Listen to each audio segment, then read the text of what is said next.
என்னோட இன்வெஸ்டிங் ஜேர்னியை நான் இப்போ தான் ரீசெண்டாக ஸ்டார்ட் பண்ணேன். பட் என்னோட இன்வெஸ்டிங் ஜேர்னி வந்து பார்த்திங்கன்னா முழுக்க முழுக்க எனக்கு தெரிஞ்ச விஷயங்கள் மூலயமா நான் பண்ணணும்னு ஆசைப்பட்றேன். அதனால் நான் வந்து புத்தகங்கள்ல இருந்து நம்ம வந்து படிப்போம். ஹிஸ்ட்ரி என்ன சொல்லுது அப்படிங்கிறத நம்ம வந்து படித்தோம் அப்படின்னா பெட்டராக இருக்கும்னு நான் நினைக்கிறேன்.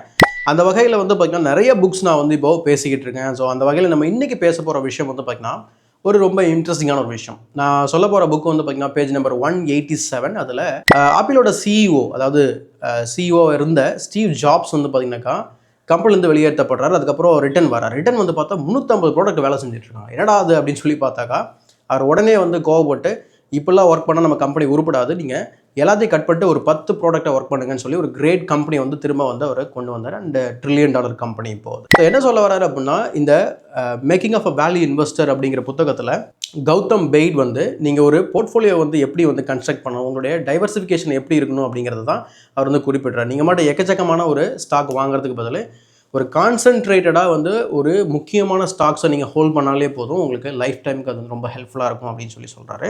அண்ட் இந்த புத்தகத்தில் ஒரு பியூட்டி என்ன அப்படின்னா, அதாவது ஜனவரி 2018 மார்ச் 2020 வரைக்கும் ஒரு 2 வருஷம் வந்து பார்த்திங்கன்னா அவர் அந்த மார்க்கெட்டில் நடந்த எல்லா விஷயத்தையும் பர்சனலாக வந்து நோட் பண்ண விஷயங்களை ஜேர்னலிங் மாதிரி பண்ணதை அவர் வந்து இங்கே குறிப்பிட்டிருக்கிறாரு.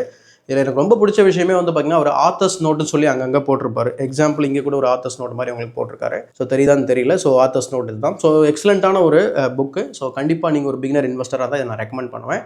அண்ட் இந்த இன்ஃபர்மேஷன் பிடிச்சதால் இந்த வீடியோக்கு லைக் பண்ணுங்கள். மறக்காம தமிழ் புக் கிளப்பை சப்ஸ்கிரைப் பண்ணி வச்சுக்கோங்க. இது உங்கள் ஞானத்திற்கான பாதை.